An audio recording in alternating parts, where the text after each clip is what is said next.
Hello दोस्तों, कैसे हैं। तो चलिए शुरू करते हैं। आज का आपका एक न्यू चैप्टर शुरू हो रहा है जिसका नाम है मानव में पाचन। ठीक है, तो यह बहुत ही इम्पोर्टेंट है और आने वाले एग्ज़ाम में इनसे बहुत सारे क्वेश्चन पूछे जाते हैं। तो बिना देर किए चलिए शुरू करते हैं। तो हम जानते हैं कि हम भोजन के रूप में हम पोषक तत्व को ग्रहण करते हैं। ठीक है, पोषक तत्व में आपका आता है कार्बोहाइड्रेट, प्रोटीन, वसा, विटामिन और खनिज लवण। ठीक है, तो विटामिन और खनिज लवण का हम लोग पाचन नहीं करते हैं, डायरेक्ट उसका अवशोषण करते हैं। ठीक है, तो हम लोग पाचन किसका करते हैं? कार्बोहाइड्रेट, प्रोटीन और वसा का। ठीक है, क्योंकि इनके जो अणु होते हैं वह जटिल अणु होते हैं, तो उनको सरल अणु में परिवर्तित किया जाता है। जटिल अणु को सरल अणु में परिवर्तित किया जाता है, मतलब उसको तोड़ा जाता है महीन महीन खंड में, महीन महीन भागों में उसको तोड़ा जाता है।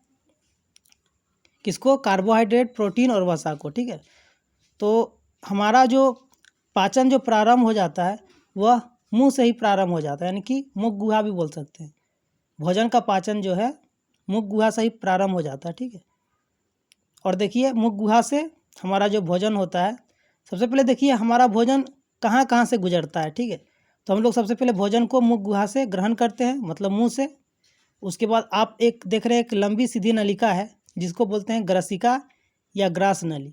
भोजन हमारा मुंह से ग्रसिका में जाता है, उसके बाद वह आता है कहाँ? अमाशय में।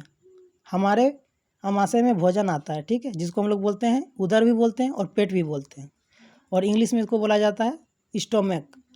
ठीक है, तो भोजन हमारा मुंह से, फिर ग्रसिका यानी कि ग्रास नली, उसके बाद अमाशय, फिर अमाशय से छोटी आंत में भोजन जाता है, छोटी आंत से फिर बड़ी आंत, उसके बाद मलाशय के द्वारा गुदा द्वार के माध्यम से यह बाहर निकल जाता है।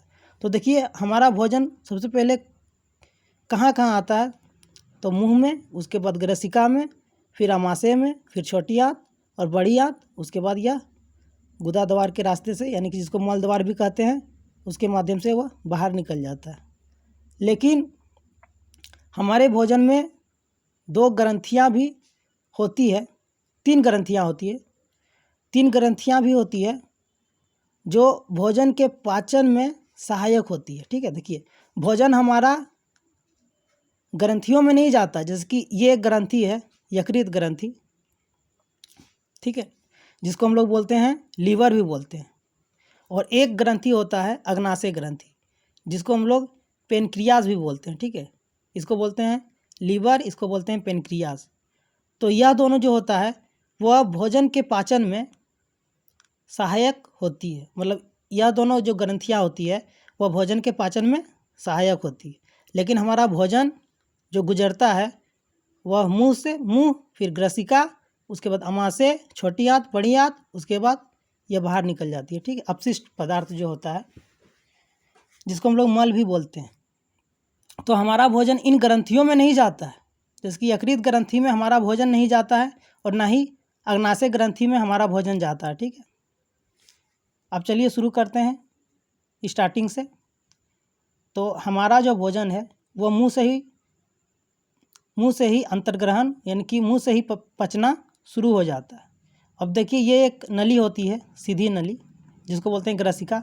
तो भोजन हमारा इस ग्रसिका में नहीं पचता है, सिर्फ यहाँ से संकुचित होते होते होते होते, मतलब संकुचित मतलब क्या, धीरे धीरे धीरे धीरे गति करते हुए यह अमाशय में आ जाती है। ठीक है, और अमाशय के बाद छोटी आंत, उसके बाद बड़ी आंत के माध्यम से यह बाहर निकल जाती है। अब देखिए यहाँ पर हमारा एक और ग्रंथि होता है, जैसे कि हमने बताया था कि तीन जो ग्रंथियाँ हैं वह महत्वपूर्ण योगदान करती है भोजन को पचाने के लिए। वह होता है हमारा, यहाँ पर जो ग्रंथि होता है उसको बोलते हैं लार ग्रंथि। ठीक है, लार ग्रंथि। अब देखिए ग्रंथियों का क्या कार्य है? तो ग्रंथियाँ जो होती है वह एक रस को स्रावित करती है।